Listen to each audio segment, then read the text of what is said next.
Bonjour et bienvenue dans mon nouvelle vidéo. Aujourd'hui, je vais vous faire découvrir le château de Montilly-sur-Aube.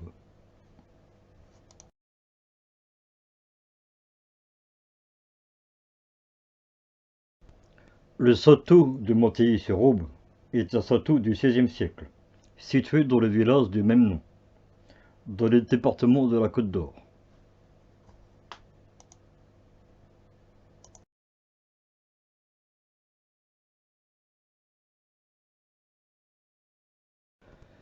Le château Renaissance possède de grandes baies séparées par un ensemble de 44 colonnes, jumelées, doriques et iconiques, édifiées en 1550 sur une forteresse médiévale, dont subsiste un vestige à l'angle occidental, la tour rouge. La façade méridionale, qui donne sur un parc à l'anglaise, a été remaniée au XIXe siècle. La chapelle Castres, isolée maintenant, est un pur joyau Renaissance.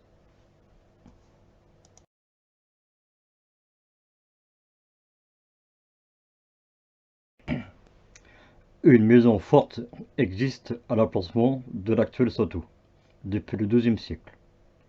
Au XVIe siècle, Jean V d'Amancourt, archidiacre de Langres, puis évêque de Poitiers, de retour de plusieurs voyages en Italie, avec son oncle, le cardinal de Givry, évêque de Langres, décide d'embellir grandement en faisant modifier les façades de la cour intérieure en 1550, correspondant à l'actuelle façade nord du château, du Châtelet détruit lors de l'incendie en 1794, et de la chapelle castrale en 1553, à l'image de celle du nom du même propriétaire à la cathédrale de Langres. L'architecte de l'ensemble de ces embellissements de construction, donc la chapelle, n'a toujours pas été identifié malgré les attributions faites par l'architecte Jean Bullan. Élevé en marquisat par Louis XIV en 1625, la seigneurie est acquise le 22 mai 1724 par René Sorle de Montpou, premier président du Parlement de Paris, futur vice-chancelier et garde des Sceaux par Louis XVI, que je me suis trompé, par Louis XV plutôt, et héritier par son fils Louis de Montpou, 1716-1800, lieutenant général qui le vend le 26 mars 1784 au comte de Savoisy.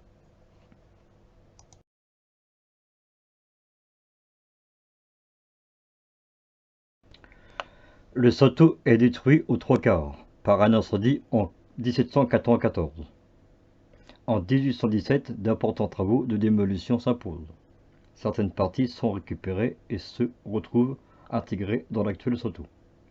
Les 4 lucarnes de la façade méridionale proviennent des bâtiments détruits, dont entre le corps de logis et la chapelle. La façade du Châtelet se retrouve en façade de la chapelle et reste à combler les douves en façade méridionale, réduisant d'un quart leur façade. Le domaine est vendu en 1901 à un joyau lyonnais, André Martin. En 1903, la restauration est confiée à son beau-frère Édouard Yénard, qui donne son aspect actuel de la façade méridionale. Les dépendants situés au nord-ouest du château, réaménagés à cette période, et une orangerie sont faits et reconstruits au droit de la sombre de chaleur. Pendant la Grande Guerre, le château accueille une école d'artillerie et Harry Truman, futur président des États-Unis, et séjourne d'avril à juin 1818. À l'issue de cette formation, il sera promu au rang de capitaine. Un espace avec une stèle supportant une plaque commémorative offerte par la Fondation lui est dorénavant dédié, inauguré par son petit-fils Clifford Truman Daniel en octobre 2018. Au cours de la Seconde Guerre mondiale, le château est occupé par les Allemands et transformé le grand salon en commandanture, comme l'attestent les découvertes effectuées lors des restaurations intérieures.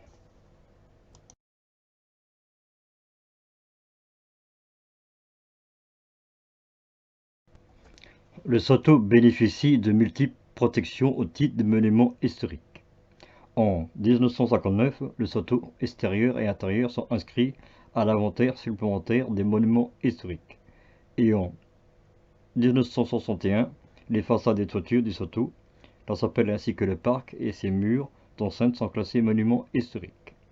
Le classement est complété en 2011 pour les douves, les dépendances, l'orangerie, les centres de chaleur et la récente attenance.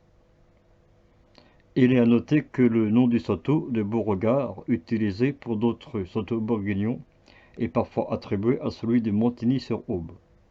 Il est également noté que le domaine de Fourneau, situé à 1 km à l'est du Siffleux, en lieu droite, nord de la RND 22, en direction de Vaux-Sol, est parfois qualifié de château.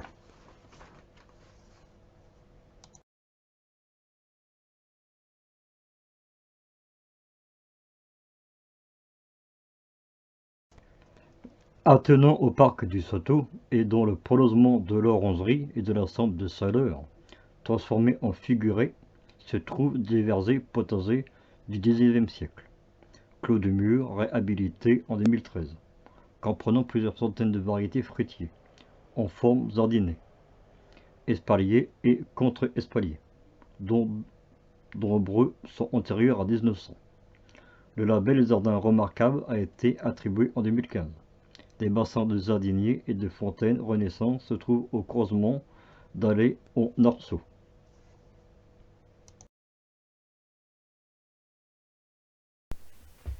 Merci d'avoir regardé les vidéos. Si la vidéo vous a plu, mettez un j'aime, partagez, abonnez-vous et à bientôt pour de nouvelles découvertes sur les histoires des sites archéologiques. À bientôt.